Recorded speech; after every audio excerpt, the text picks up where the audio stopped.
నమస్కారం. భారతదేశం at the rate of 77 స్వాతంత్రం వచ్చే 77 ఏళ్ల సందర్భంగా భారతదేశం గమ్యం గురించి మాట్లాడుకుంటున్నాం. ఇప్పటిదాకా గమనం గురించి మాట్లాడుకున్నాం. ఈ రెండో ఎపిసోడ్లో గమ్యం గురించి కూడా మాట్లాడుకుందాం.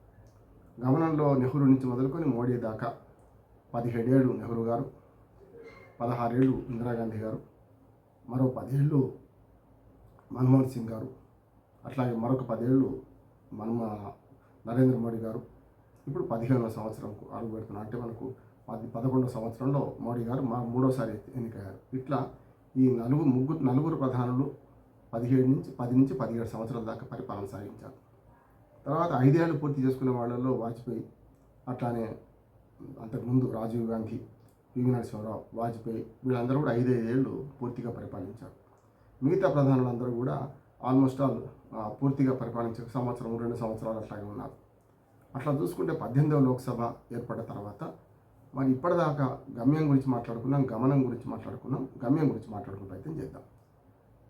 గమ్యం గురించి మాట్లాడాలంటే ఇటీవలనే ఆర్థిక మంత్రి నిర్మలా సీతారామన్ వీక్షిత భారత్ అనే దాన్ని ముందుకు తీసుకొచ్చారు. అంటే ఇప్పటిదాకా మనం భారతదేశాన్ని ఈ 5 అంశాలుగా, అంటే విద్య, ఆరోగ్యము, మౌలిక వసతుల పెంపకము, అట్లాగే ఆర్థిక అభివృద్ధి, ఇట్లాంటి 4-5 అంశాలను తీసుకొని వీక్షిత భారత్ 2024ను ఆవిష్కరించింది. దాని కట్టుబడి రేపు పొద్దున వికసిత భారత్ కోసం ప్రధానమంత్రి నరేంద్ర మోడీ బాటలు వేయడానికి వికసిత భారత్ అనే అంశాలు తీసుకున్నారు. 2030-31 కల్లా సరిగ్గా మన భారతదేశం ఇప్పటిదాకా అప్పుడు 2014లో 9వ దేశంగా ఉన్న భారతదేశం ఇప్పుడు ఆర్థిక వ్యవస్థలో 5వ దేశంగా మారింది. బ్రిటన్ వెనుకపడిపోవడం, దాంతో మరి 3-4 దేశాల్లో ఉన్న భారత్ మన ఆర్థిక వ్యవస్థలు ప్రపంచంలో మొదటి దేశంలో అమెరికా, రెండవ స్థానంలో చైనా ఉంటే 3-4 దేశాలు మరి ఉన్నాయి వేరే 5వ దేశంగా మనం ఉన్నాం. ఈ 3-4 దేశాలను వెనుకబడేసి మనం 2031 కల్లా ప్రపంచంలో 3వ ఆర్థిక వ్యవస్థగా ఎదిగే పరిస్థితి కనిపిస్తుందని ఒక అంచనా. సరే 31 కాకపోయినా 35కో ఏదో రకంగా చేరుకునే ప్రయత్నం చేసుకుంటూ 2047 వరకు మనం వికసిత భారతదేశంగా, అంటే అప్పటికి మన భారతదేశానికి స్వాతంత్రం వచ్చి సరిగ్గా 100 సంవత్సరాలు అవుతుంది. 100 సంవత్సరాల మైలురాయిని నిర్దేశించుకొని ఇప్పటి నుంచి మనకు 2022లోనే మనకు వజ్రోత్సవం జరుపుకున్నాం. 75 ఏళ్ల స్వాతంత్ర దినోత్సవం జరుపుకున్నాం. ఇప్పుడు మనం 77 అయిపోయింది. 78వ స్వాతంత్ర దినోత్సవం జరుపుకున్న క్రమంలో మరొక 23 ఏళ్లలో, అంటే 47 కల్లా మనం ప్రపంచంలో అత్యంత మనకు అభివృద్ధి చెందిన దేశంగా మారే అవకాశం ఉందని ఒక అంచనా వేస్తున్నారు. అంటే ఎప్పుడు కూడా ముందస్తుగా ఒక లక్ష్యం ఉంటే ఆ లక్ష్యం ప్రకారం గమనం ఉండాలి, గమ్యం కూడా అటువంటి గమ్యాన్ని చేరుకోవాలి. అంటే గమ్యాన్ని చేరుకోవాలంటే మంచి లక్ష్యం కూడా ఉండాలి. కనుక ఆ లక్ష్యం పెట్టుకొని ఇవాళ వీక్షిత భారత్లో కొన్ని అంశాలు పెట్టుకున్నాం. వికసిత భారత్లో ఇవన్నీ నేను చెప్పిన అంశాలను పెట్టుకొని ముందుకెళ్ళే ప్రయత్నం చేస్తున్నాం. ఇందులో ప్రధానంగా 2047 కల్లా మన భారతదేశం విశ్వగురువుగా అమెరికా, చైనాతో ధీటుగా ప్రపంచంలోని అత్యంత శక్తివంతమైన దేశాల్లో మనం కూడా ఒక దేశంగా తయారయ్యే దానికి మనం ప్లాన్లు వేసుకున్నాం. కానీ దీనికి అడ్డదారులు లేవు. గాంధీ గారు అంటారు, ఎంత ఉన్నతమైన లక్ష్యం పెట్టుకున్నా దాని మార్గం కూడా అంతే ఉన్నతంగా ఉండాలి, అంతే ఘనంగా ఉండాలి. మార్గం అడ్డదారి అయితే ఆ ఉన్నతమైన లక్ష్యాన్ని చేరుకున్న ప్రయోజనం లేదు, చేరుకోవడానికి కూడా ఆశలు తక్కువ ఉంటాయి, అవకాశాలు తక్కువ ఉంటాయి అంటారు. అందుకని గాంధీ గారి మాటలే మనం తీసుకుంటే ఖచ్చితంగా మనం 2047 వికసిత భారత్ వైపు పోవాలంటే ఆ లక్ష్యాలకు అనుగుణంగా మనం మార్గాలు కూడా ఎన్నుకోవాలి. ఆ మార్గాలలో మంచి మార్గం ఎన్నుకునే ప్రయత్నం చేయాలి. అందుకని లక్ష్యం కంటే మార్గం కూడా అంతకంటే ఉన్నతమైనది ఉండాలని గాంధీ మాట మనం నిజం చేసుకోవాలి.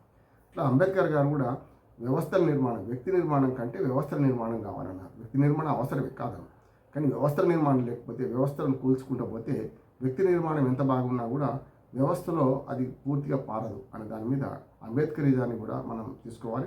అంబేద్కర్ గారు చెప్పిన వ్యవస్థల నిర్మాణం కూడా మనం పటిష్టంగా చేసుకునే ప్రయత్నం చేయాలి. ఈ రెండు చేసినప్పుడు వ్యక్తితో పాటు వ్యవస్థ నిర్మాణం అవుతుంది. వ్యక్తిగత అహంకారం ఉంటే ప్రజలు ఎన్నడైనా దాన్ని తిరస్కరిస్తారు. అది మనం చాలా ఎన్నికల్లో చూసినాం.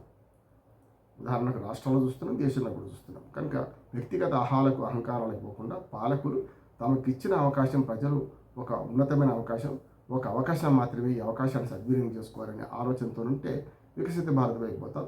అందులో భాగంగా మనం వికసిత భారత్ పోవాలంటే ఈ లక్ష్యాలు ఘనంగా పెట్టుకోవడం కాకుండా ఆ లక్ష్యాలకు చేరే మార్గాలను కూడా ఘనంగా పెట్టుకుని ప్రయత్నం చేయాలి. దానిలో భాగంగానే ప్రభుత్వాలు శాశ్వతం, పార్టీలు శాశ్వతం కాదు. పార్టీలు వాళ్ళు ఉంటాయి, రేపు పోతాయి. ఒకనాడు 54, 55 ఏళ్ళు కాంగ్రెస్ పార్టీ పరిపాలించింది. బీజేపీ వచ్చిన తర్వాత వాజ్పేయి హయాం కానీ మన నరేంద్ర మోడీ హయాం కానీ చూసుకుంటే మరో 15, 20 ఏళ్ళు బీజేపీ కాంగ్రెస్ ఇతర ప్రభుత్వాలు 20 ఏళ్ళుగా పాలిస్తున్నాయి. కనుక పార్టీలు శాశ్వతం కాదు, ప్రభుత్వాలు శాశ్వతం అనే మాటను గుర్తుంచుకుంటే ప్రజలు శాశ్వతం, ప్రజల సమస్యలు శాశ్వతం, ప్రజల సమస్యలను పరిష్కరించడమే మన ధ్యేయం అని చెప్పి వాట్ నెక్స్ట్ అని ఆలోచన చేయాలి. దానికి అనుగుణంగానే ఇవాళ వికసిత భారత్, వీక్షిత భారత్ పెట్టుకున్న సందర్భంగా మనం ఇప్పుడు ప్రభుత్వాన్ని అభినందిస్తూ దాని వైపుగా పోవడానికి మన ప్రజల కృషి కూడా అవసరం. ప్రజల భాగస్వామ్యం లేకుండా ఏమీ చేయలేం. కనుక ప్రజలు అంటే ప్రజాస్వామ్యంలో 5 అంశాలు ఉంటాయి. ప్రజలు స్వేచ్ఛ బాగానే ఉంది. ప్రజలు నిర్ణయాధికారం, ఓట్లు వేస్తున్న ప్రభుత్వాలు ఎన్నుకుంటున్నాం. మూడోది ప్రజల భాగస్వామ్యం లోపిస్తున్నది. ప్రజల భాగస్వామ్యం లేకుండా వికసిత భారత్ వైపు పోలేము. అట్లాగే అనేక అంకుర సంస్థలు అనేక రకంగా మన అభివృద్ధి చెందుతున్న క్రమంలో మరి చట్టబద్ధ పాలన కూడా ఉండాలి. దాంతోపాటు మరి స్వయం దిద్దుబాటు కూడా ఉండాలి. ప్రజాస్వామ్యంలో 5 సూత్రాలు: స్వేచ్ఛ, ప్రజల నిర్ణయాధికారం, ప్రజల భాగస్వామ్యం, చట్టబద్ధ పాలన. దాంతోపాటు మనకు 5వది స్వయం దిద్దుబాటు. తప్పు జరిగితే స్వయం దిద్దుబాటు చేసుకునే పరిస్థితి. ఈ 5 ఉన్నప్పుడు మాత్రం నిజమైన ప్రజాస్వామ్యం వర్ధిల్లుతుంది. ప్రజాస్వామ్యంలో ఈ 5 ముఖ్యమైన అంగాలే కనుక వీటిని కాపాడే ప్రభుత్వాలు, కాపాడే నాయకత్వం, కాపాడే ప్రజాస్వామ్యం కావాలని కోరుకుంటూ మరొక్కసారి ఈ అభివృద్ధిలో మనం కూడా భాగస్వాములు అవుదాం. ఆర్థిక అసమానతలు తొలగిద్దాం. అట్లాగే సామాజిక అసమానతల పట్ల పోరాడదాం. అందరూ సమానంగా ఉండే వ్యవస్థ వైపు పోయే క్రమంలో మనం మన భారతదేశాన్ని, సమగ్ర భారతదేశాన్ని, వికసిత భారతదేశం చూడాలనుకుంటే మన పాలకులతో పాటు ప్రజలను కూడా దానికి చేయూతనివ్వాలి. ఆ రకంగా ముందుకెళ్ళాలి. పార్టీలో పక్షపాత రహిత రాజకీయాలకు మనం నిలువుగా ఉండాలి. ప్రభుత్వాలు తప్పు చేస్తే ప్రశ్నించాలి. ప్రశ్నించే క్రమంలో ఖచ్చితంగా మనం ఎదిరించి మంచి ప్రభుత్వాన్ని ఎన్నుకోవాలి. ఆ ప్రభుత్వాలతో మంచి పని చేయించుకునే ప్రయత్నం చేయాలి. అందుకని జై హింద్. ఇవాళ భారత్ మాతాకి జై. భారతదేశం వర్ధిల్లాలని, భారతదేశంలో పౌరులందరూ సుఖశాంతులతో ఉండాలని మరొకసారి 78వ స్వాతంత్ర దినోత్సవం సందర్భంగా అందరికీ మరొకసారి శుభాకాంక్షలు తెలియజేస్తూ ముగిస్తున్నాను. నమస్కారం.